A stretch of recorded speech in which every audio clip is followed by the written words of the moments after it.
Cresceu com ela na família, não pela ocupação de funções privilegiadas, mas pela ânsia das preocupações de quem vivia numa aldeia no Ribatejo. Estudou o seu passado através da história, faz dela o seu presente e continua a ver nela a solução para o futuro.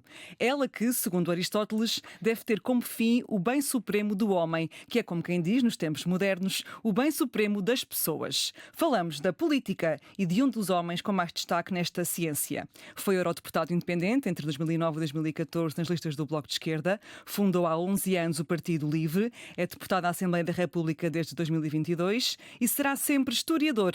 Hoje é a vez de se sentar comigo aqui, Rui Tavares. Bem-vindo. Obrigado, Catarina, pelo convite.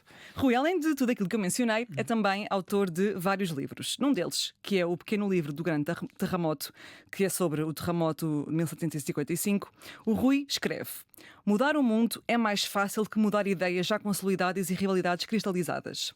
Pergunto-lhe, sendo mudar o mundo uma tarefa tão hercúlea e extremamente árdua, como é que ainda assim é mais fácil mudar o mundo do que mudar ideias já consolidadas e rivalidades cristalizadas? Bem, tem a ver com aquilo que nós conhecemos como os dias que mudam o mundo, não é? Esse livro sobre o terremoto foi escrito ainda naquele mundo que vivia o impacto do 11 de setembro e depois mais à frente também daquele tsunami de, se não me engano, 2007. E o tipo de acontecimentos, no fundo, que os jornalistas costumam titular como o dia que mudou o mundo, não é? Claro que o jornalismo às vezes é um bocadinho hiperbólico em relação a dias históricos, não é?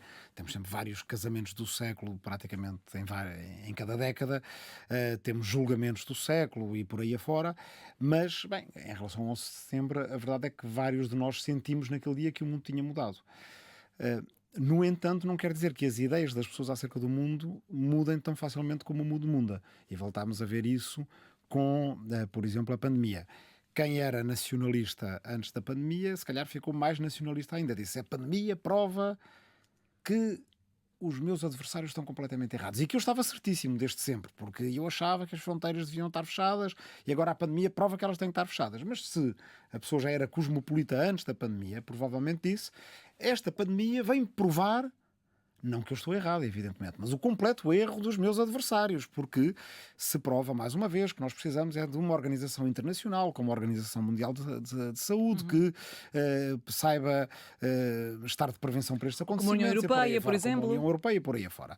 E, portanto, logo a seguir à eclosão da pandemia, nós vimos imensos títulos acerca disso. Isto é o fim da União Europeia. Essa também é outra que tem vários fins por década, estão sempre a anunciar-lhe o fim, e aí anunciou-se mais uma vez o fim da globalização. E passado algum tempo, o debate público volta a cristalizar-se onde estava, que é uma coisa curiosa. No fundo, o mundo muda, e no pequeno livro do grande terremoto eu usei essas comparações para que as pessoas entendessem como é que as pessoas do século XVIII reagiram àquele acontecimento. Quem acreditava que os eventos naturais eram, por regra, um castigo de Deus, viram o terremoto e isso reforçou a sua crença. Deus está a castigar-nos porque nós nos portámos mal. Não é portarmos mal e por isso houve um terremoto, é se houve um terremoto nós temos que nos ter portado mal e vamos procurar em que é que nos portámos mal. Um famoso padre italiano, mas que vivia há muitos anos, ou no Brasil ou no Reino de Portugal, chamado Malagrida, andou à procura e a certa altura chegou à conclusão: olha, foram os bilhetes de namorados que os jovens mandam uns aos outros nas missas. Foi por causa disso. Deus precisava de destruir uma cidade tão rica porque havia uns bilhetinhos de namorados na missa. Para quem já desconfiava dessa ideia e achava que essa ideia não era... não tinha justificação, que no fundo Deus não ligava assim tanto àquilo que os pequeninos humanos faziam para lhes mandar terremotos para os castigar, bem, evidentemente o terremoto foi utilizado como argumento para ganhar esse debate.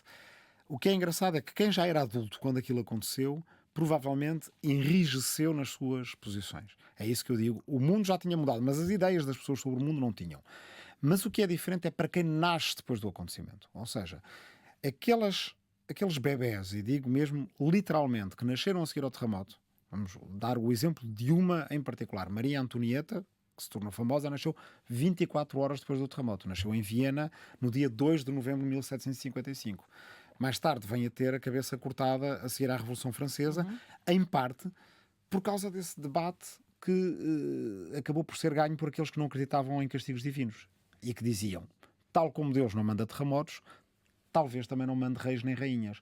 Talvez não seja uma catástrofe assim tão grande se a gente despachar os reis e as rainhas e instituir repúblicas. Portanto, para quem nasce durante esse evento revolucionário, e aí são os Robespierres, as Marias Antonietas, os Alexander Hamilton, que já são da geração do ano do terremoto, aí sim o mundo muda muito. É por isso que eu acredito que quem nasceu agora durante a pandemia vai ter o mundo mais mudado e as suas cabeças mais mudadas do que nós, que já tínhamos as ideias feitas quando ela aconteceu. Rui, vamos agora falar sobre tempos mais modernos e sobre mudanças mais recentes e mentes mais recentes. Como eu disse, o Rui é historiador, licenciou-se em História em Lisboa e mais tarde também estudou em Paris. Uma das frases muito comuns que se costuma dizer sobre a história é que a história é cíclica. Por isso pergunto-lhe, se olharmos para o momento atual, político e social em Portugal, onde é que se encontra paralelo com aquilo que está a acontecer agora em algum momento da história passada? Bem, é uma boa pergunta, porque é na sequência da que fizemos anterior, porque é uma questão na qual a minha cabeça mudou ao longo do tempo. Então, se calhar, faço esta pequena introdução.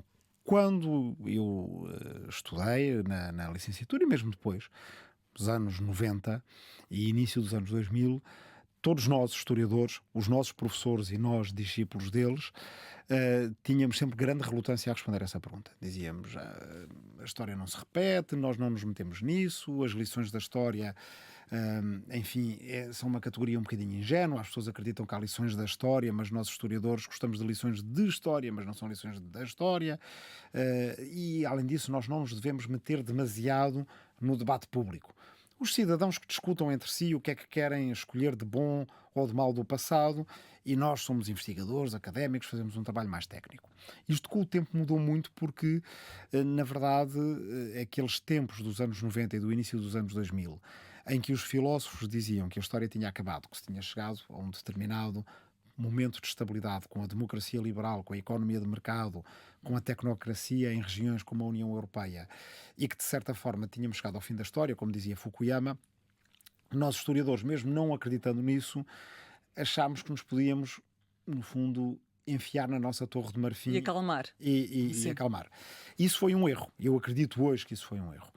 Porque, entretanto, aconteceram uma série de coisas que deixaram os nossos concidadãos bastante desorientados, bastante perdidos, à procura de conselhos, e de conselhos que têm a ver precisamente com isto. Onde é que há comparações históricas para o que nos está a acontecer hoje? E encontra ou não? E nós continuávamos tímidos, relutantes, mesmo quando víamos ou desconfiávamos, de facto isto é muito parecido com os anos 20 do século passado, ou isto é muito parecido com o pré-Primeira Guerra Mundial, tínhamos relutância em dizê-lo. Porquê? Porque quando a gente vai olhar em detalhe, claro, que aí é que a história nunca se repete. Há sempre qualquer coisa que é um bocadinho diferente. Os fascismos de hoje não são como os fascismos de há um século. Quer dizer, nos fascismos de há um século eles Há outras usavam... ferramentas hoje, não é? Outras formas de passar a mensagem. Há outras formas de passar a mensagem, mas depois há debates que são muito iguais. Por exemplo, nos anos 20 do século passado, 20 e 30, discutia-se quase com os mesmos argumentos que a gente hoje usa para as redes sociais, se a rádio não era a ferramenta por excelência dos fascistas. Isso foi um debate importante que houve na altura. Uma vez estive na Feira do Livro e um professor de escola secundária brasileiro perguntou-me se a culpa do que estava a acontecer, ou seja, de a democracia estar em declínio, haver cada vez menos países democráticos e um dia deixa haver mais autocracias do que democracias. E a qualidade das democracias que existem estar a diminuir, se não era também culpa nossa. Porquê?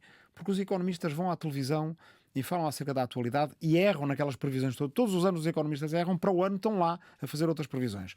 Os juristas participam no debate público, quer dizer, a gente chega lá ao Parlamento e aquilo está cheio de advogados por todo o lado. E os historiadores continuavam com essa relativa timidez a dizer... se nos quiserem perguntar tecnicamente o que é que o documento na Torre do Tombo diz, a gente responde. Mas analisar a atualidade, sim. E eu acho que sim, que ele tinha razão. A culpa foi um bocadinho nossa. A culpa foi um bocadinho nossa de hesitarmos em responder a essa pergunta. E, portanto, agora cá vai, depois desta longa introdução. E eu acho que, de facto, temos semelhanças muito grandes com o período de entreguerras, entre a Primeira e a Segunda Guerra Mundial. É um Mas período... encontra onde? Em mensagens que são passadas, na divisão que é instituída ou que se tenta instituir no debate público? Bem, vamos começar pelos pormenores factuais. É um tempo a seguir a uma grande pandemia, que foi a da gripe espanhola de 1919, como nós também estamos a viver um tempo após uma grande pandemia. É um tempo a que eles chamavam de pós-guerra, nós é que lhe chamamos entre guerras. Eles, na altura, não sabiam que ainda vinha uma Segunda Guerra Mundial. Portanto, para eles, a primeira não era a primeira, era a Grande Guerra.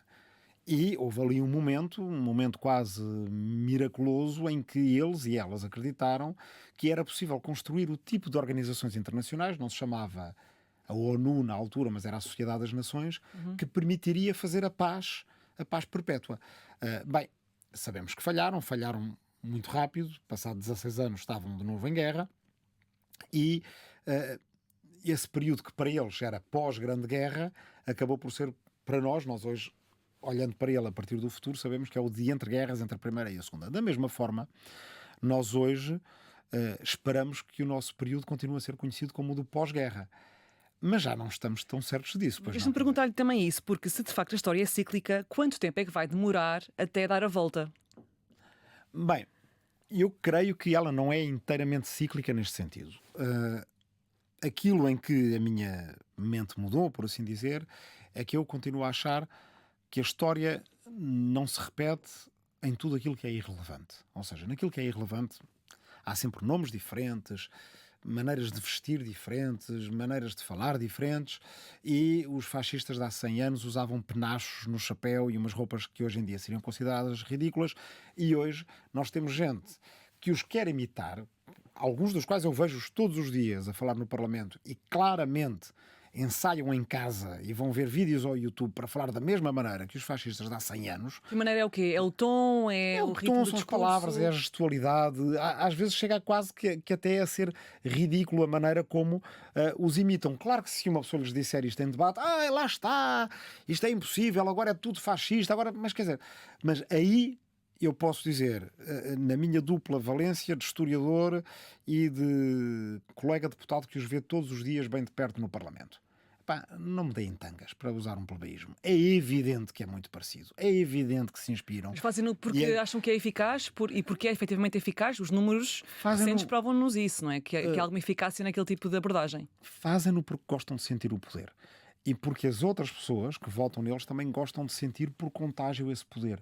Sentir a capacidade de instilar medo nos outros. Sentir aquela capacidade de ir para um parlamento, normalmente uma casa de algum decoro, e em vez de usar esse decoro, violar todas as regras da cortesia e da boa educação e estar ali como quem está no recreio da escola, no pior que o recreio da escola pode ter, que é a rir da aparência dos outros colegas, fazer sons, grunhidos, urros, por exemplo, em vez de argumentar no mérito da questão, dizer pois é, vocês acham isso, mas vocês são só 6, nós somos 60. Coisas que a gente normalmente, até numa discussão, sei lá, de jantar de Natal lá em casa, acharíamos argumentos ridículos. E as pessoas tinham vergonha de os usar. E agora vão para o Parlamento e usam-nos. Bem, isso é evidente, corresponde a um declínio das normas parlamentares, a um aviltamento do próprio trabalho do Parlamento, que depois permite ir enfraquecer a política para a praça pública. Ou seja, é curioso porque eles são perpetradores desse rebaixamento de normas no Parlamento, mas isso depois serve para dizer lá fora: vocês já viram aqueles palhaços no Parlamento? Aquilo é um horror. Isto aconteceu há 100 anos. Levou a que, de uma forma relativamente rápida, muita gente, muitos jovens, por exemplo, passassem a dizer: para que a democracia? Para que a democracia parlamentar? A democracia decadente, dizia-se. Como é que se resgata essa ideia de para que a democracia e de explicar porque é que é importante a democracia? Como é que se rompe esta corrente?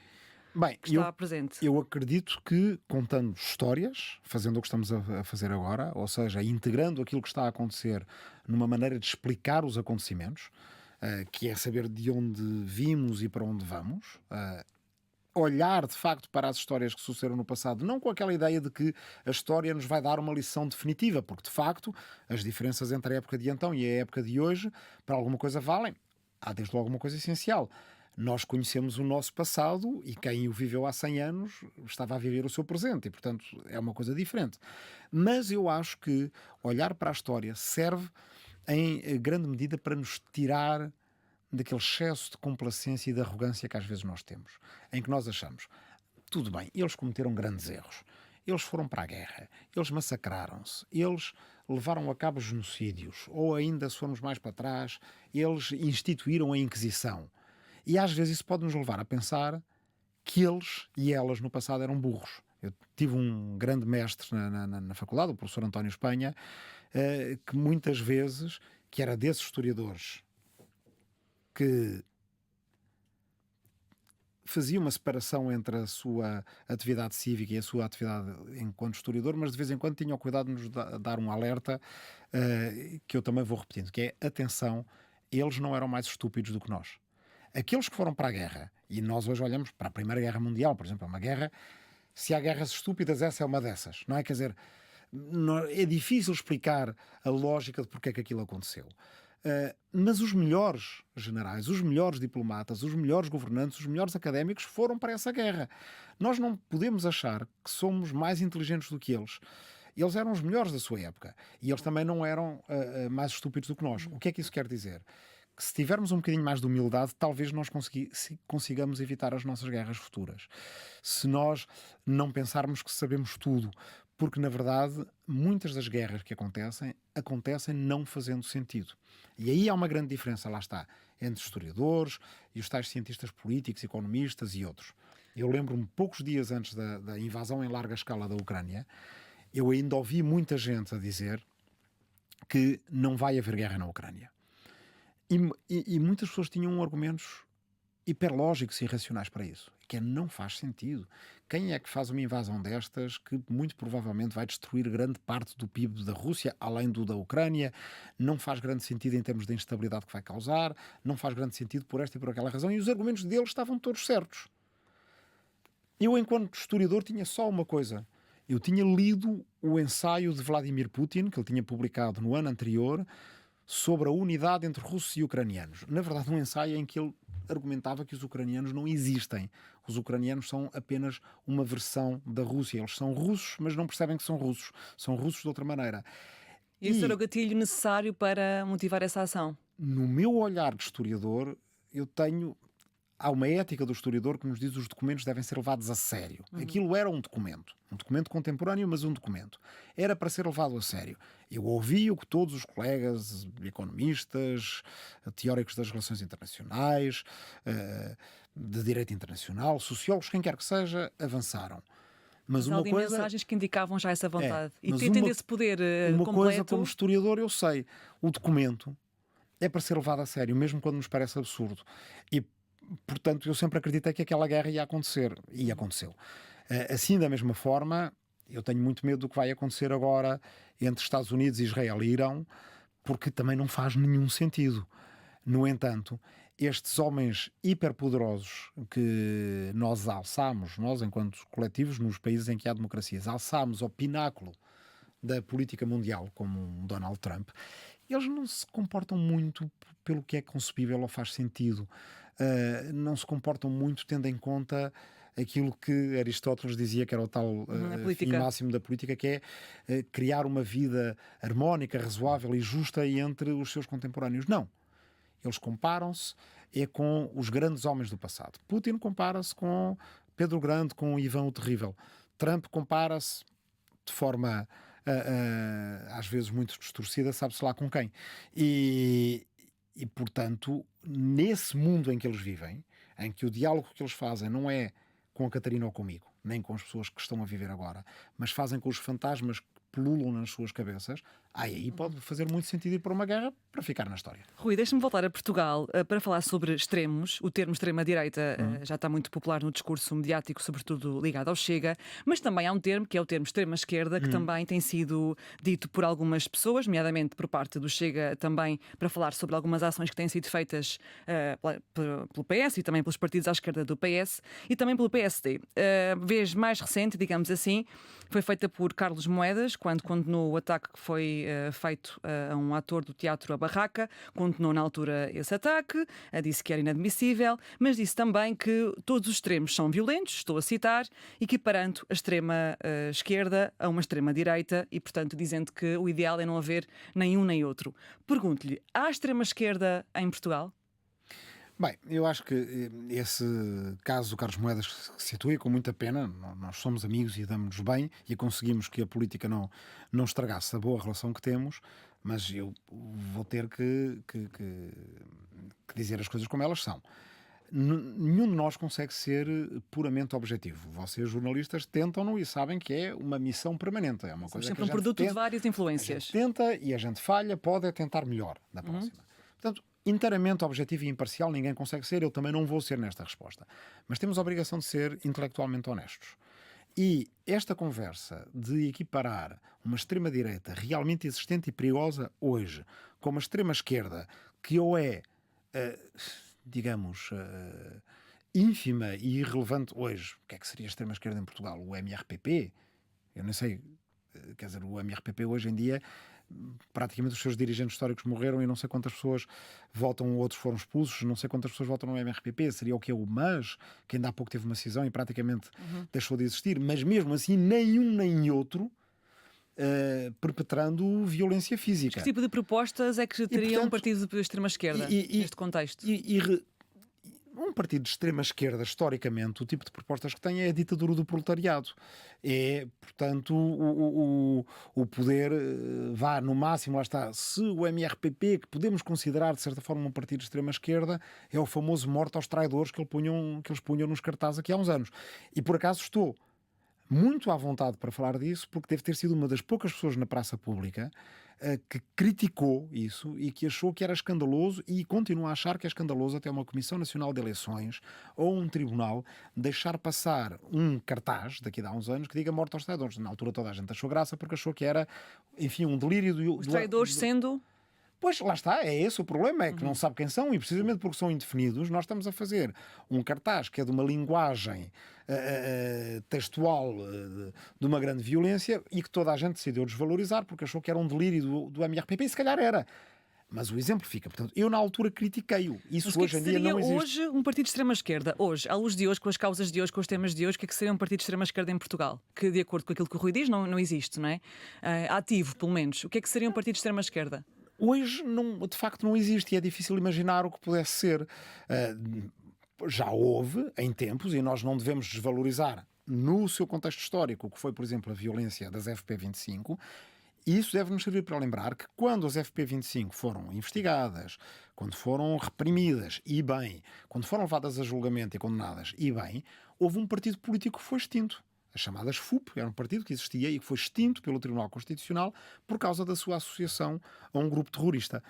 Ou seja, ao dizer que não há extrema-esquerda que tenha qualquer relevância política hoje, e muito menos que tenha qualquer relevância em termos de perigosidade ou de violência hoje, nós estaremos apenas a ser intelectualmente honestos. Não estamos a dizer que nunca houve. Já houve. E o fenómeno de extrema-esquerda, com violência, com bombas, com assassinatos, com assaltos a bancos, etc., pela Europa fora, houve. Chamava-se Action Directe, Brigate Rosse e por aí afora, não é? Baader-Meinhof na Alemanha. Existiu. Não existe hoje. Quando nos tentam fazer crer, eu sou contra a violência, quer seja a da extrema-direita, quer seja a da extrema-esquerda, é quase um caso de má prática política, como seria a má prática médica de alguém dizer eu sou contra a doença, seja um cancro em fase terminal, seja uma dor de cabeça. Quer dizer, não tem comparação. E uma pessoa que queira pôr em comparação estes dois fenómenos, se fosse um médico, nós diríamos é um absurdo. Esta pessoa está a entrar numa prática de charlatanice porque está a querer convencer alguém. Olha, tem um cancro, não é? Pois, mas olha, eu tenho uma dor de cabeça. Isto nós veríamos imediatamente. Quem diz uma coisa destas, mas quando se referem não aqui passa à de um charlatão falam o e quê? Falam a charlatanice é perigosa.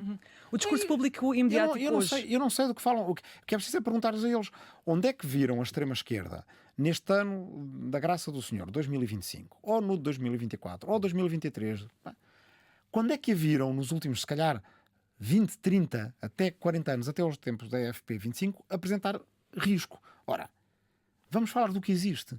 Esta semana foram detidas pessoas de um grupo que até à sua detenção nem a Catarina nem eu provavelmente conhecíamos e que é apenas um dos vários que existem de extrema-direita, grupúsculos que pululam e muitos deles que têm contactos com o partido de extrema-direita que nós temos no Parlamento, que é o Chega, já marcharam lado a lado.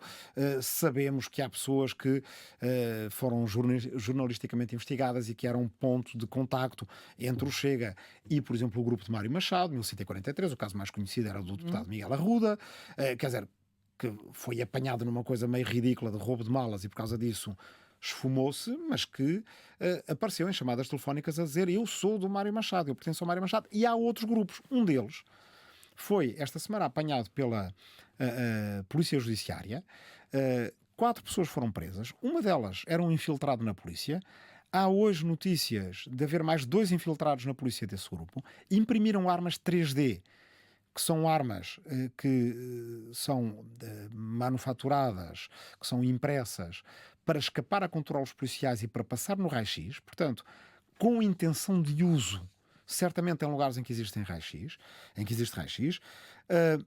foram nos seus fóruns internos, nos quais participavam 900 pessoas, participantes de discussões acerca de invadir o Palácio de Belém, que depois desistiram, ou invadir o Parlamento. E em Portugal parece que achamos isto tudo normal, tanto que isto não é discussão depois. Um risco de ameaça terrorista no nosso país. Ameaça terrorista interna. Bem, normalmente se aparece aí uma coisa qualquer no estrangeiro, falamos logo a seguir, e se ocorrer em Portugal? Desta vez há uma em Portugal e parece que está toda a gente a passar como cão por vinha vindimada. Este grupo tem um tipo de perigosidade que nós não encontramos em mais lado nenhum em Portugal neste momento. Se ocorrer, se dissermos há uma célula jihadista e é tão perigosa quanto isto, nós devemos discutir a célula jihadista e devemos preocupar-nos com o fundamentalismo islâmico se estiver associado à ação violenta. Se houver um grupo de qualquer outro tipo que esteja... Porque às vezes vêm dizer os tipos de ação climática também mandam tinta para pessoas.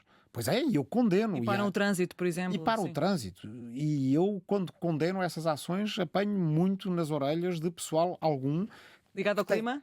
Que tem causas comuns com a minha, porque ambos temos preocupação pela questão das alterações climáticas, temos uma enorme divergência tática, e eles criticam o facto de eu criticar o tipo de ação que eles tomam. Faz parte da vida. Mas ainda assim... Vamos pôr as coisas nos seus termos corretos. Quando falam em extrema-esquerda... Só para terminar, ouvi o Miguel Morgado, que é um comentador de direita, com o qual eu já tive debates muito interessantes, e que acho que é uma pessoa que tem, enfim, quer dizer, ainda por cima um percurso académico e certa obrigação de rigor intelectual. Comparar o que se passou já depois das agressões ao ator Adérito Lopes e de outras agressões em torno do dia 10 de junho, que é um dia em que já, historicamente, houve agressões e assassinatos por parte de grupos de extrema-direita, e dizer, mas os ativistas climáticos também mandam tinta para cima das pessoas. Não tem comparação. São coisas completamente diferentes. Vamos lá fazer o favor à nossa democracia de sermos intelectualmente honestos acerca disso. Se amanhã aparecer um grupo terrorista ligado à extrema-esquerda que tenha ações... e se eu não tiver palavras para o condenar, aí ataquem por hipocrisia. Mas neste momento, quem está a ser hipócrita é quem está a olhar para um risco que normalmente os faria saltar da cadeira e estão a fazer de conta que não se passa nada.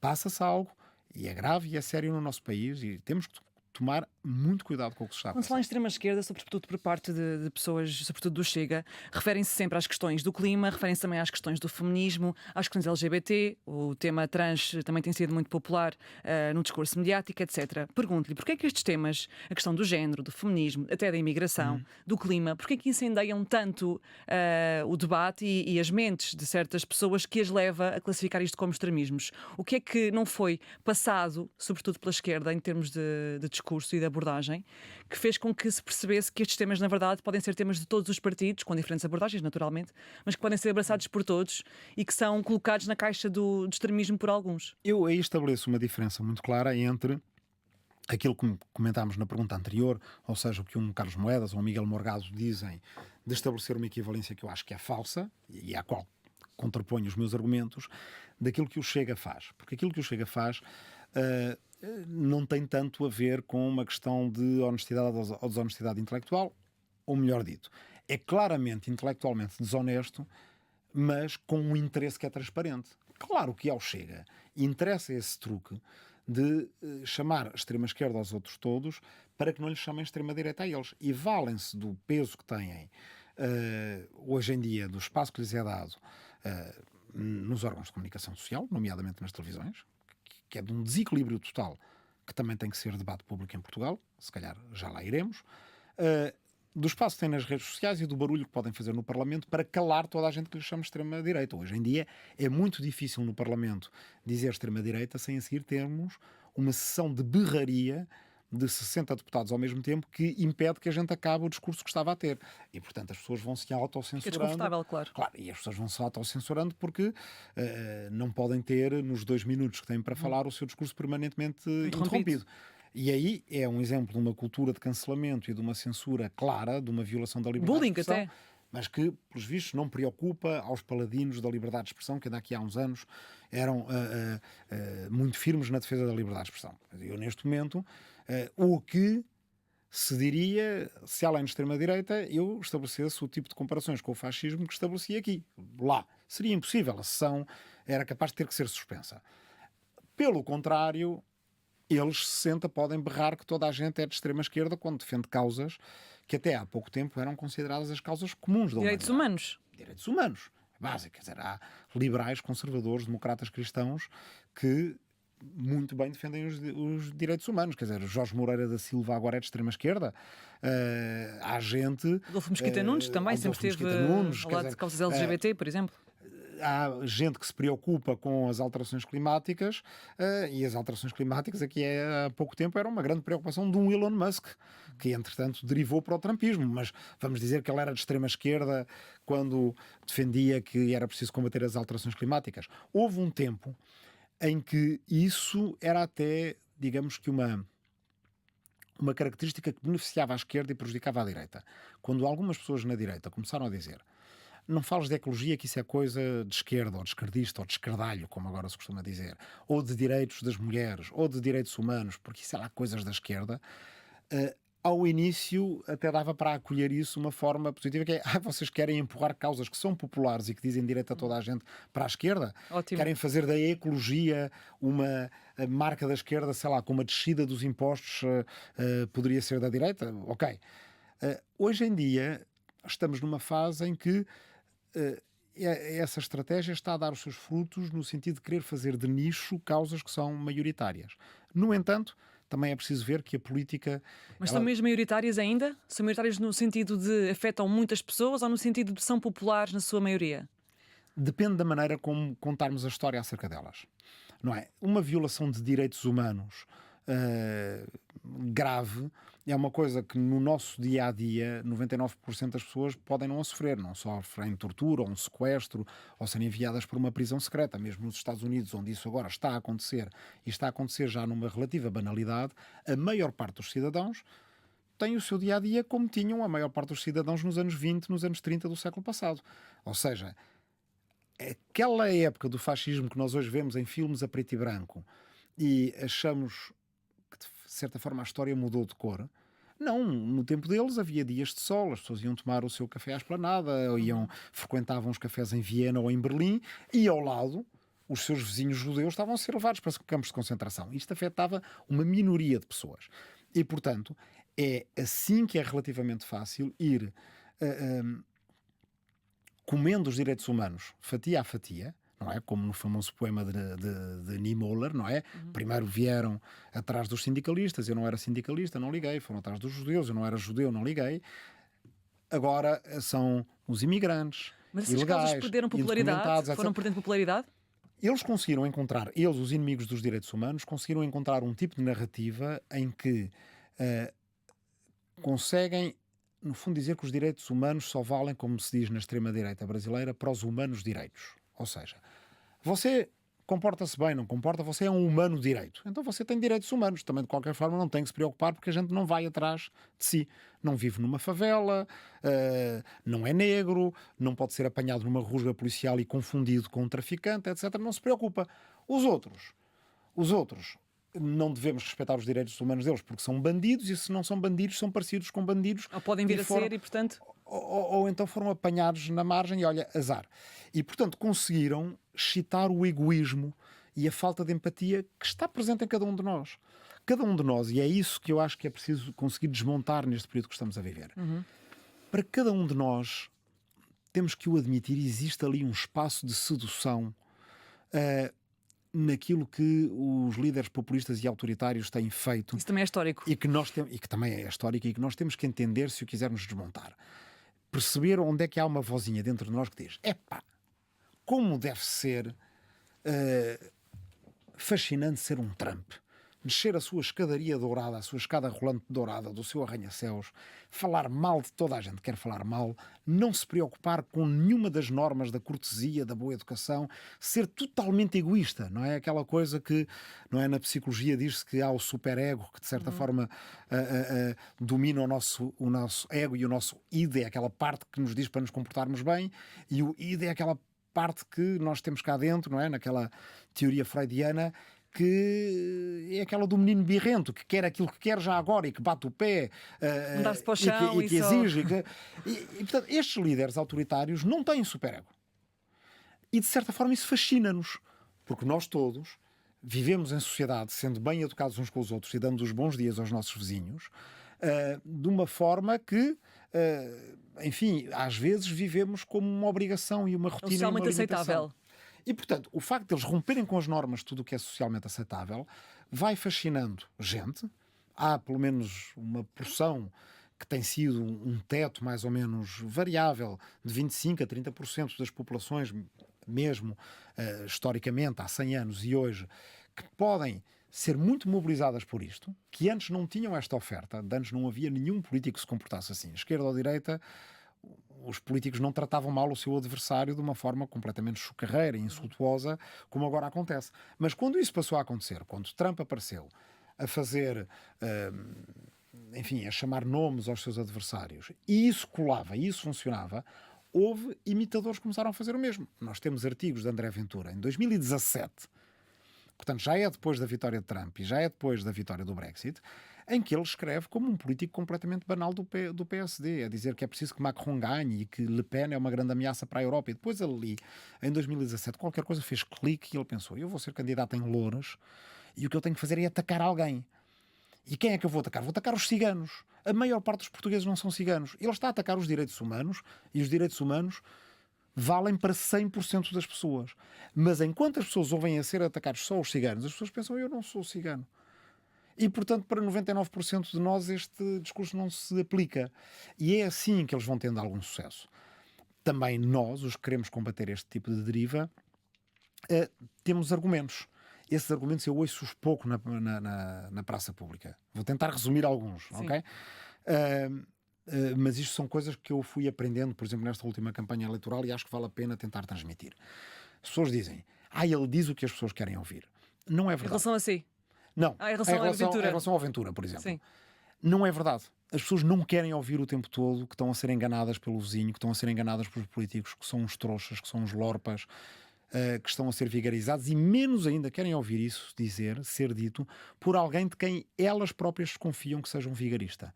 Porque a melhor maneira de um vigarista conseguir tomar conta do seu otário é dizer: tu estás a ser vigarizado por toda a gente, menos por mim. Não é? As pessoas boas da nossa terra não são santos nem demónios, não são perfeitas, nem nas nossas, nem as que cá chegaram, nem os imigrantes, nem os que cá vivem há muito tempo, nem os que saíram e voltaram. Todos nós somos pessoas com defeitos e virtudes. Mas as pessoas querem muito ouvir dizer: ouçam, há um espaço neste país para um país de entreajuda, de respeito e de solidariedade. Nós conseguimos entender-nos uns aos outros. Vocês andam desconfiados hoje em dia porque as políticas que têm sido seguidas nos últimos anos, dada a falta de recursos do Estado, elas têm sido muito resumidas àquilo que se chama a condição de recursos. Quer dizer, a pessoa tem que provar que é pobre para ter aquele apoio. E isso para muita gente é uma humilhação. A pessoa não vai lá, não pede o apoio porque não quer ter que provar que é pobre. Mas depois encontra-me a mim no mercado aí, alguns no nosso país, e diz-me: a minha filha tem um salário mínimo, e o marido dela tem um salário mínimo, e o meu neto não tem abono de família. E os vizinhos do lado, que até têm um carro bom que eu vi, porque eu conheço e é lá da rua, têm abono de família.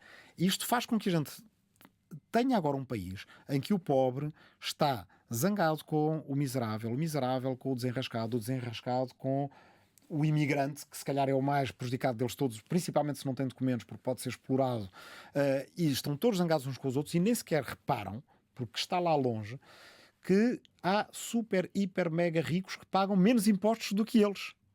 E que, pagando menos impostos do que eles, o que no fundo fazem é estão a drenar o Estado dos recursos que era preciso para darmos apoios universais a toda a gente, para que a gente não tivesse de estar a dizer este miúdo nesta rua merece abono de família e o miúdo na rua ao lado não merece. Pá, vamos dar abono de família a toda a gente da mesma maneira. Mas porquê que diz que não é verdade que Ventura diga aquilo que as pessoas querem ouvir? É um discurso simplista que de facto vai ao encontro dessa raiva interna que muitas pessoas têm. Mas as pessoas não Porquê que não é aquilo que as pessoas querem ouvir? Porque para já não existe uma coisa em ninguém, não é? Quer dizer, basta a gente pensar nos nossos amigos. Não existe ninguém que quer ouvir sempre a mesma coisa o tempo todo. Há dias em que as pessoas se sentem mal, se sentem enganadas, se sentem frustradas e dizem estou aqui a trabalhar e não saio do mesmo sítio e acho que este jogo está viciado. E é verdade que o jogo está em boa medida viciado, que não há o mesmo elevador social que já houve no país e por aí afora. As pessoas que estão nessa situação, é fácil chegar ao pé delas e ir ter com elas com um discurso que no fundo aumenta a sua frustração. Quer dizer, se a gente quiser ir ter com um amigo nosso e dizer, epá, a tua última namorada humilhou-te, envergonhou-te, e se quisermos citar o rancor e o ressentimento dele, provavelmente é possível. Agora, nós como amigos queremos fazer isso? Ou queremos dizer, calma, tens uma vida pela frente, quer dizer, há muita gente interessante para conheceres e há muita coisa boa para fazer. O que é que a Catarina acha? Acha que o amigo queria ouvir a primeira coisa ou a segunda coisa? Depende, é a mesma pessoa. Se calhar de manhã, se ouvisse um tipo de argumentos, ia-se abaixo com eles e isso levava-o a ser uma pessoa mais frustrada e rancorosa. À tarde, se ouvir os outros, significa que percebe que tem uma vida boa a ser vivida. Os países são um bocadinho da mesma maneira. Se a gente disser ao país, os portugueses têm sido humilhados, têm sido enganados, andam há 50 anos a ser enganados por estes malandros e por aí afora, e portanto a única vocês têm que exprimir a vossa raiva e a única maneira que têm que exprimir a raiva é votar em mim. Bem, quer dizer, eu posso fazer isso e ter sucesso com isso. Mas o que é preciso perguntar às pessoas é, vocês acham que quem vos diz isto é vosso amigo? E aí muitas vezes eu vou lá a seguir e eu digo às pessoas, não, quem vos disse isso não é vosso amigo. Quem vos disse isso quer-vos pôr mal com o vosso vizinho, com aquele que vos pode ajudar a ter um país melhor, com aqueles que vos ajudaram a ter aquilo que vocês têm. Vocês olhem para aquilo que nós conquistamos. Mas para isso é preciso saber ouvir e querer ouvir. E pergunto-lhe, vê essa vontade de querer ouvir por parte das pessoas que votaram num partido como o Chega, por exemplo, ou há de facto um cansaço que as leva a já não querer ouvir essa explicação? Porque muitas vezes há a questão de devemos ser tolerantes com os intolerantes, devemos abrir um espaço de diálogo. Como é que se cria esse espaço de diálogo? Explicando os factos, pode ser que a opinião mude. Como é que se resolve esta equação tão difícil? Eu acho que são duas questões diferentes e a gente tem que as manter separadas se quer ter esperança de conseguir resolver o enorme problema que temos à nossa frente. A primeira, se as pessoas querem ouvir. As pessoas querem ouvir, mas em geral as pessoas hoje em dia só ouvem depois de serem ouvidas. E isso é uma coisa que se aprende na prática. E eu, como não fiz política a vida toda, e só recentemente é que comecei a fazer de uma forma mais ativa, ou só mais tardiamente, mais tarde do que a maior parte dos meus colegas no Parlamento, quando comecei eu não sabia como fazer campanha. Aquela coisa, não é, do dar o folheto... Dar um beijinho, abraçar. Um beijinho, abraçar e começar a tentar convencer as pessoas. Gostava-me de dizer, olha, votem em mim. E a maneira que eu arranjei de superar isso, que é uma maneira um bocadinho de historiador, foi, em vez disso, eu perguntava-lhes coisas. Então de onde é que é? É daqui da terra? Vem de onde? Mas é nascido e criado aqui? Ah, não foi imigrante na Alemanha? Então, e como é que é? Hoje em dia está aposentado, mas vive com a pensão de lá ou com a pensão de cá? Tem filhos? Tem netos? Bem, está interessado no outro. E depois, a partir daí, é como uma pessoa... E está preocupado com o quê? E deixar as pessoas falar. E depois dizer aquilo que vimos para dizer. Muitas vezes as pessoas encontram-me e dizem, vocês à esquerda estão desconfiados dos senhorios, não querem que a gente faça um investimento e tenha uma casinha arrendada. E eu deixo falar. E depois a seguir, tenho um minutinho, tenho um segundinho, posso lhe dizer uma coisa. Olha, você tem medo que nós à esquerda tenhamos preconceitos consigo, mas também não tenha preconceitos com a esquerda. Agora eu vou-lhe dizer o que é que a gente acha. E para muita gente, evidentemente, eu diria, não sei se é para 99% da gente, mas claro que elas querem ser ouvidas. E claro que discordamos em imensas coisas. E claro que algumas das opiniões que elas têm são opiniões que, enfim, que outras pessoas podem achar chocantes, mas isso não é preciso correr o país. basta ir para a ceia de Natal com a família. A gente às vezes ouve o nosso tio dizer uma coisa que a gente acha, ou a nossa prima uma coisa que a gente acha mal, e se calhar nós dizemos coisas que eles acham mal também. Depois, o que é a segunda pergunta que é diferente? Que é da tolerância com os intolerantes. Eu acredito que não podemos ser tolerantes com os intolerantes, mas que isso não é exatamente a mesma coisa. Não podemos é achar que isso justifica cortarmos laços com 20% dos nossos concidadãos a quem a gente precisa de ir ouvir e recuperar, porque era gente que votava em partidos democráticos há pouco tempo e pode voltar a votar em partidos democráticos. Há fenómenos estranhíssimos hoje em dia. Há pessoas que votavam na direita e vêm votar à esquerda. Há pessoas que votavam na esquerda, votavam PCP e que podem estar a votar Chega. E, portanto, isso não quer dizer que elas não possam voltar a votar progressista. O que é que explica a queda de Agora, partidos como... a tolerância com os intolerantes é um erro e um risco para as democracias.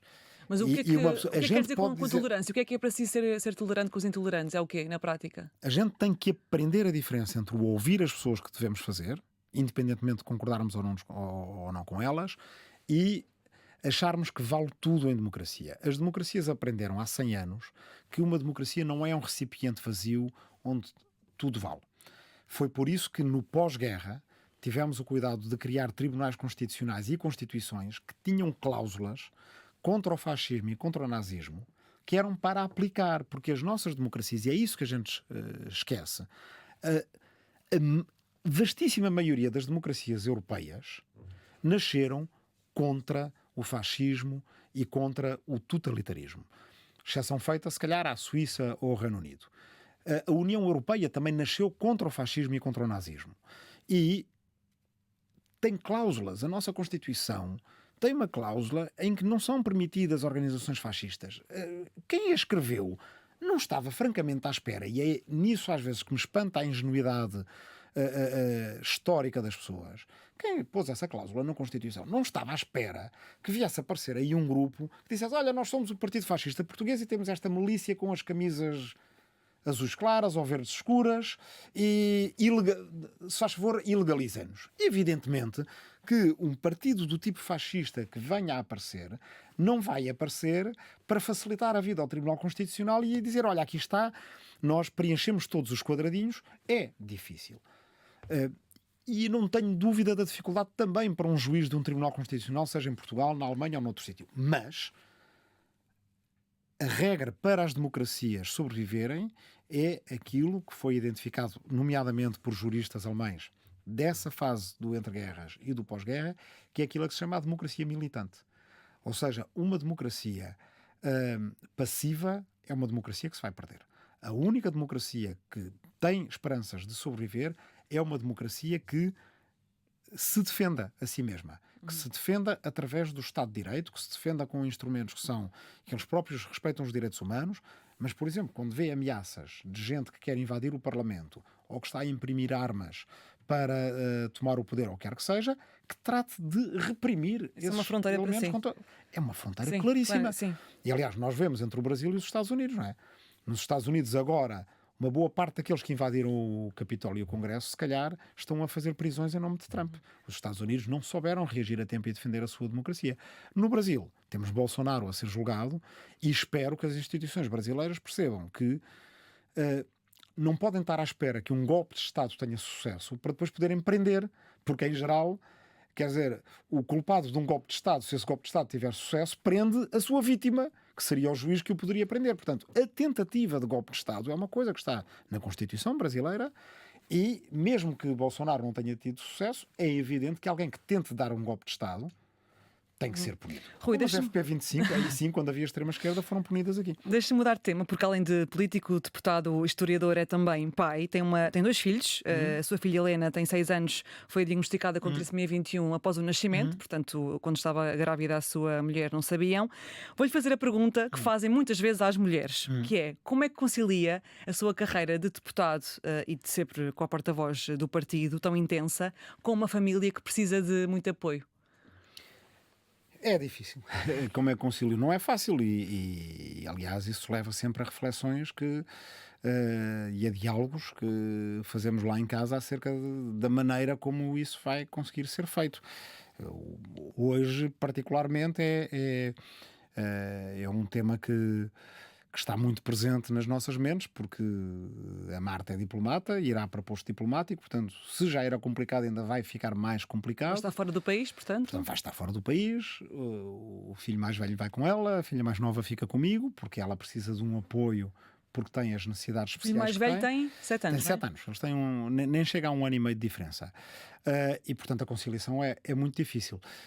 Acontece que no livro, por acaso, somos vários para quem essa conciliação não é fácil. A Isabel Menes Lopes, que é co-porta-voz comigo, tem 3 filhas, entre a infância e a adolescência, e ela e o seu companheiro também, evidentemente, vivem essa mesma pressão entre querer ter uma vida familiar tão intensa e tão feliz como qualquer família, mas sentir uma responsabilidade política de ser porta-voz do partido. Portanto, no caso do LIVRE, temos 2 porta-vozes, que já é uma maneira, entre outras, de conseguir distribuir e equilibrar esse jogo, mas no caso os 2 porta-vozes têm os dois, quer dizer, uma realidade familiar que desejam viver, porque também pode ser desafiante, mas também ao mesmo tempo é muito bom, e é um equilibrismo difícil que até agora se tem conseguido fazer. Veremos no futuro se continuarei a conseguir fazer.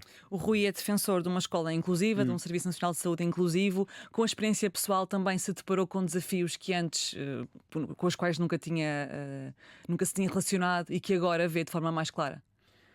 Sim, há muitas coisas que vimos a conhecer com o tempo, e em particular com a situação da Helena e da sua trissomia 21, há aspectos de burocracia completamente escusada, porque passam todos os pais e mães,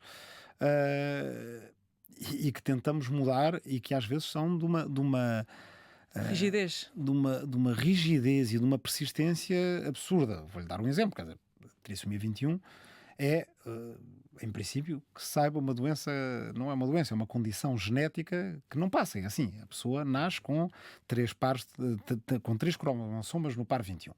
A maneira de provar isto é muito fácil, é com um teste que se chama o cariótipo, que basicamente, lá está, não há mais nenhum outro diagnóstico a fazer. Se aparecem os 3 cromossomas no par 21, a pessoa tem, por definição, trissomia 21. Demorámos anos a ter uma junta médica para comprovar isto. E, no entanto, teremos que ir a esta junta médica de 5 em 5 anos, como se fosse possível algum dia chegar lá e a junta médica determinar que já não tem.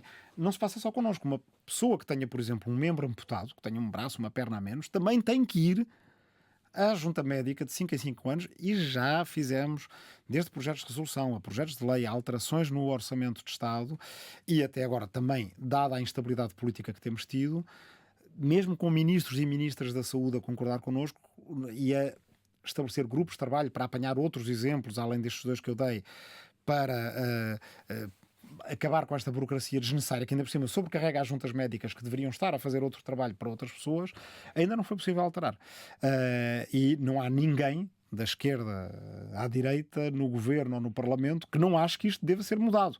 E, portanto, é mesmo daquelas persistências no nosso país que deixam toda a gente frustrada. Depois existem outras situações. Nós não temos dificuldade em lidar com a burocracia, em preencher documentos, em entendê-los. E mesmo assim, devo dizer que a tarefa de preencher os documentos para poder haver os apoios das chamadas ELIs, das equipes locais de intervenção, que estão ligadas à segurança social e que dão apoio a crianças com necessidades especiais, é difícil. Difícil mesmo. E eu muitas vezes perguntava-me como é que isto será com alguém menos letrado, não é? Menos letrado, que mora no interior do país, tem menos tempo para tratar de burocracia, etc. E eu devo dizer que fiquei grato à médica do Hospital da Estefânia, pediatra do desenvolvimento da minha filha, que nos ajudou a preencher os documentos. Quer dizer, eu sou deputado e tenho facilidade em lidar com essa burocracia do Estado. Se não fosse a ajuda dela, e não era propriamente o trabalho dela, era médica, não era assistente social, aquilo não teria sido feito. E, portanto, ainda estamos muito aquém daquilo que estas famílias podem ter, e ainda por cima é especialmente grave, porque é quando estas crianças são pequenas, quando têm 3, 4, 5, 6, 7 anos, que a grande ajuda para a sua autonomia pode ser dada. É aqui, na altura de adquirir a linguagem, de aprenderem a ler e a escrever, que a gente sabe se, quando tiverem 18, 19, 20 anos, vão ser adultos autónomos que podem contribuir para a sociedade. Trabalhar. Trabalhar. Terem a sua casa, serem independentes. Ter o seu contributo também Ou então se para a família e para o próprio Estado significa um custo a mais, que ainda por cima é um custo na sua própria infelicidade, porque se trata de pessoas que ficam contentes quando têm o livre desenvolvimento da sua personalidade como qualquer uma e quando têm o seu papel a desempenhar. E nós podemos ajudar a isso, ainda por cima não é um custo, é um investimento. Pronto, e é toda uma missão para cumprir e na qual, lá está, talvez não tivesse tão próxima de mim se eu não a conhecesse diretamente, porque antes não conhecia, antes do nascimento da nossa filha. Nesta sua experiência enquanto pai de Helena especificamente, também se deparou com a expectativa transmitida pela sociedade de um acompanhamento mais próximo por parte da mãe e não do pai, com perguntas que espelhavam essa expectativa? Ou essa surpresa do seu envolvimento tão presente, por exemplo?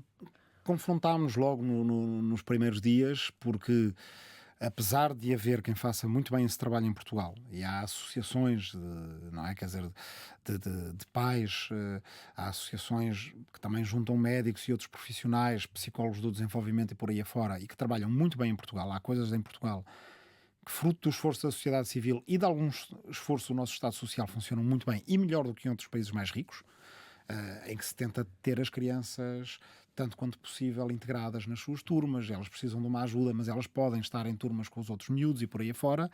Também há coisas ainda na mentalidade e na cultura das pessoas que não são boas. Quer dizer, houve logo nos primeiros dias gente que disse à Marta, sabendo que ela tinha acabado de entrar para a carreira diplomática, não, a sua vida vai mudar muito, vai ter que abandonar a sua carreira. Quer dizer, e era ela e não eu.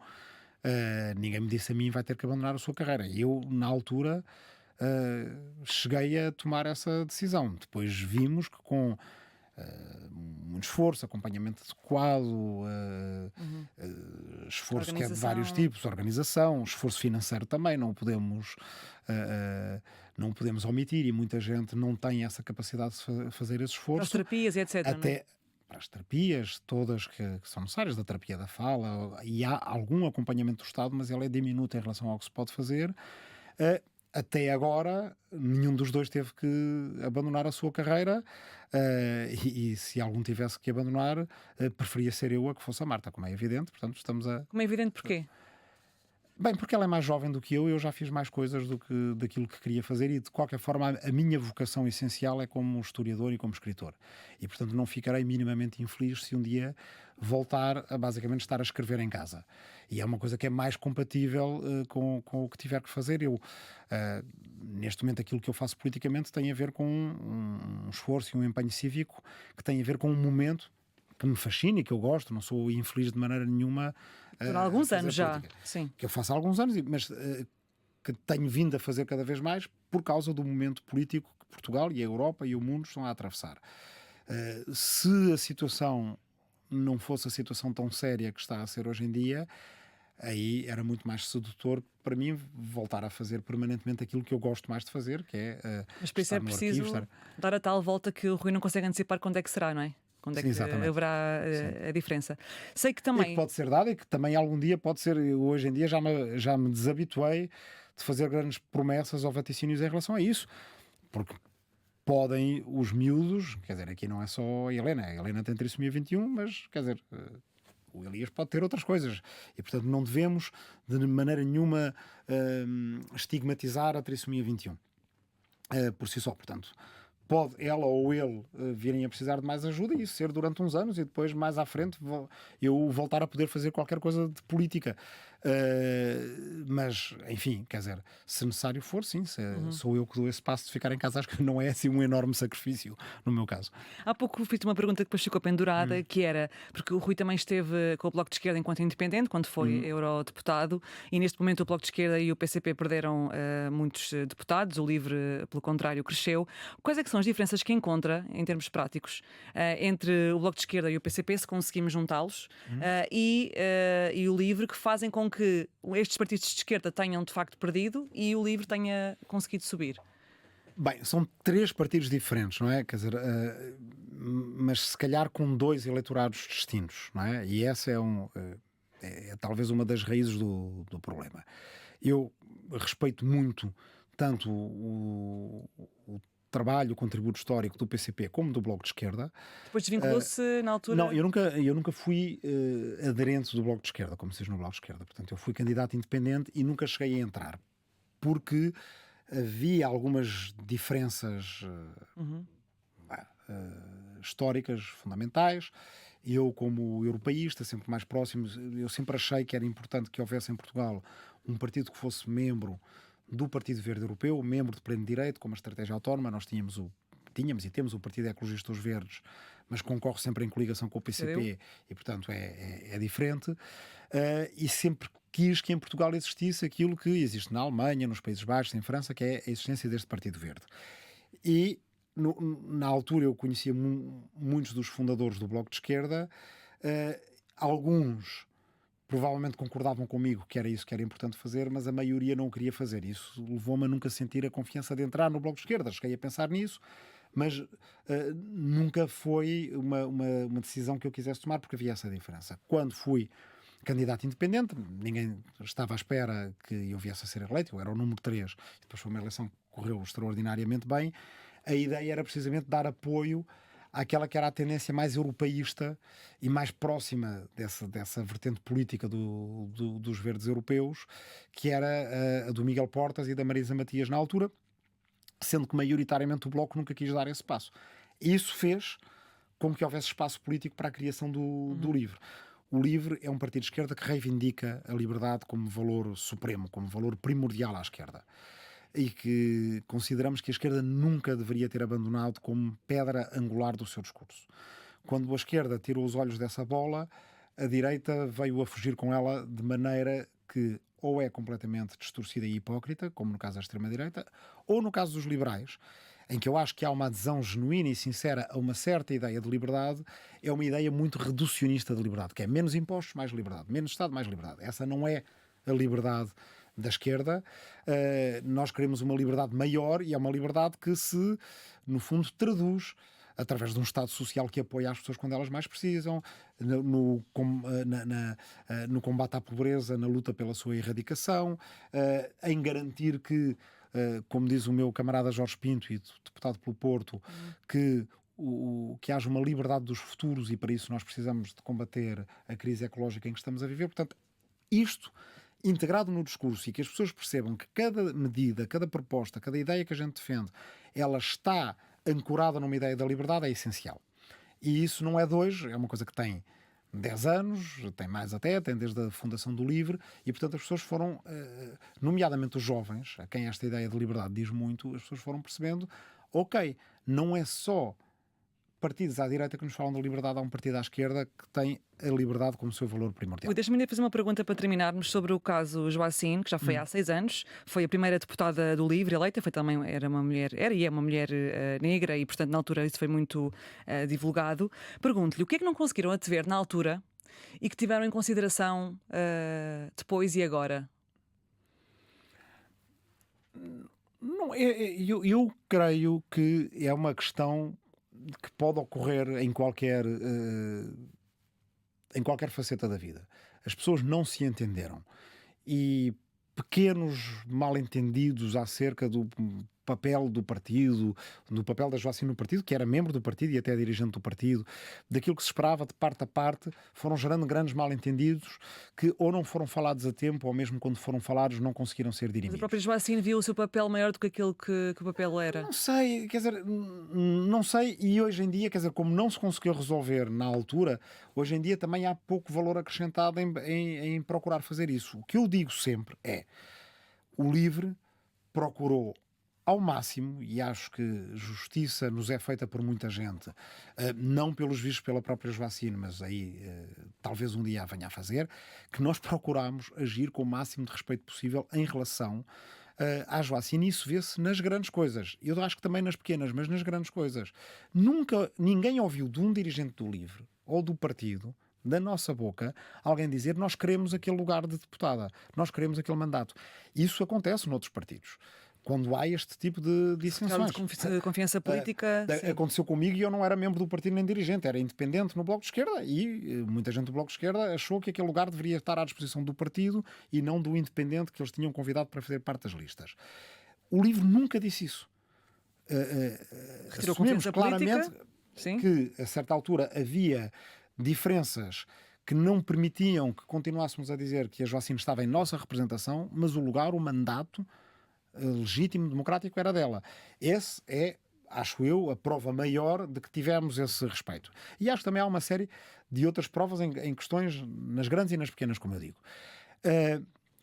E, portanto, evidentemente os humanos são como são, nós não somos seres perfeitos, as coisas às vezes não correm bem. Mas como é que não conseguiram antecipar isso? Porque é que não conseguiram ver o perfil, não conversaram sobre essas questões, isso não foi bem detalhado? Há questões que só são postas à prova quando se chega à prática? É o mesmo que vale para qualquer pessoa nas várias relações que vai tendo ao longo da sua vida, sejam de amizade, sejam familiares, sejam amorosas, sejam profissionais, sejam coletivas, como é o caso de um partido. O que eu devo dizer é que a Joacine foi nossa candidata em 2015, participou nas nossas primárias então, como independente, depois entrou no partido, passou a ser membro do partido, foi dirigente do partido e não é, ao contrário do que algumas pessoas às vezes desonestamente querem fazer crer, alguém que fez um bom discurso antirracista e o livro foi lá buscar. Teria sido legítimo se tivesse sido assim, se as pessoas... o partido muitas vezes tenta estar atento à sociedade civil e ir procurar pessoas à sociedade civil que nos entusiasmam. Ali não é o caso, era alguém que fazia parte do partido, com quem havia até relações que se tinham entretanto estabelecido de amizade e em que sempre nos demos bem e que depois, a partir de certa altura, correram mal, com faltas de comunicação, com faltas de inteligência, com cortes, quando eu digo, portanto, com desinteligências de parte a parte, com cortes políticos. A certa altura a Joacine entendeu cortar com a própria direção do partido e isso tornava a gestão impossível. Os jornalistas iam perguntar à direção na altura, que eu não fazia parte, como é que justificam este voto? E não havia comunicação entre a deputada e a direção, e portanto a direção não podia justificar. No caso da Palestina, portanto, para relembrar as pessoas. esse voto e outros votos, o voto do orçamento, que nós só soubemos quando toda a gente soube, portanto não foi discutido com o partido na altura, e portanto isso tornava o trabalho na prática impossível de ser feito. E nós acreditámos numa coisa que felizmente deu certo, mas que podia ter dado muito errado.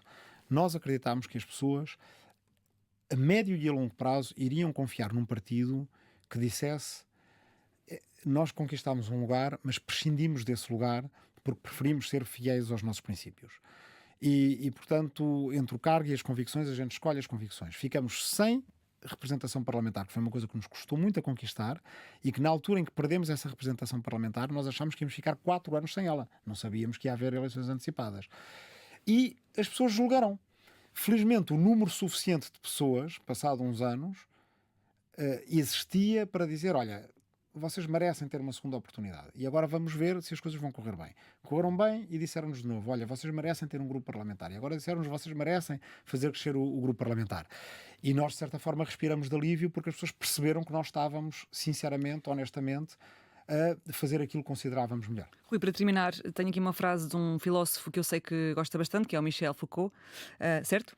Não é assim. Não gosto, li, mas gosto mais do que ele fazia como historiador, embora muitas vezes falhasse muito, certo. do que como filósofo. Mas é fã da figura nas suas várias dimensões. É um filósofo do meu tempo, por assim dizer. Estava na moda, na faculdade, quando eu estava lá, mas não é... Sim. Não está, mas também conheço bastantes, portanto também não é justo... Ou seja, conheço bastantes. Não, filósofos, não sei, queria sempre conhecer mais. Mas depois, como estudei em França, a presença dele ainda estava mais muito presente, viva na altura. Ele tem coisas fascinantes, mas também errou muito noutras coisas. Portanto, não sou tributário do Michel Foucault. Sim, a frase que queria trazer era: o poder está presente em todas as relações sociais, é exercido a partir de múltiplos pontos, não apenas de cima para baixo. De que forma é que o poder consegue ser exercido não apenas de cima para baixo? Em que situações? Porque muitas pessoas podem ver esta frase como utópica. Onde é que ela se vê na prática? Essa é uma daquelas em que ele acerta. Mas ele também está a falar do poder no seu sentido negativo também, da capacidade de reprimir, de condicionar.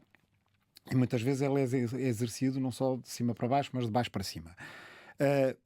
Eu tendo a querer superar essas categorias e a dizer que o poder deve ser partilhado. Que a melhor maneira de nós controlarmos o poder é ele estar disperso pela sociedade e ser exercido de formas diferentes em lugares diferentes. É por isso que não me convence, por exemplo, a teoria liberal que acha que vamos deixar nas mãos do mercado e vamos tornar o Estado mínimo, e isso significa mais liberdade. Eu acho que não, que é menos liberdade, porque na verdade o Estado, quando é mínimo, não pode defender os mais fracos. Se a gente deixa tudo nas mãos do mercado, tudo vai estar submetido a apenas uma lógica, que é a lógica do lucro. Se nós tivermos tudo submetido à lógica do lucro, não poderíamos estar a ter um debate na Antena 3 que faz parte de uma obrigação constitucional de serviço público de rádio e televisão que o Estado português tem, que precisamente nos permite preservar. Aqui vocês não têm que estar numa lógica de competição como os canais privados estão. Nada contra os privados, eles fazem o seu papel e ele é importante. Nós precisamos de distribuir o poder de forma a que haja uma parte da sociedade que não está submetida ao mercado. Isso é importante. É por isso que lá está. O que eu digo é que a nossa visão da liberdade à esquerda é uma visão mais rica, que se calhar não é tão simplista e pode entrar em contradições que os liberais explorarão, mas eu também acho que simplesmente andar por aí a dizer menos Estado, mais liberdade, menos impostos, mais liberdade, é uma visão muito ingênua do poder, porque depois, às tantas, há menos Estado, há menos liberdade e estamos aí a ser todos os dias manipulados por multinacionais das redes sociais que têm imenso dinheiro, poucos trabalhadores, praticamente nenhumas obrigações em relação às seguranças sociais, nenhuma obrigação nem nenhum respeito pela democracia. E será que ficamos todos mais livres depois disso? Eu acho que não. Rui, obrigada. A conversa Muito já vai obrigado, longa. Catarina. Temos que terminar. Voltamos na próxima semana. Até lá. Obrigado.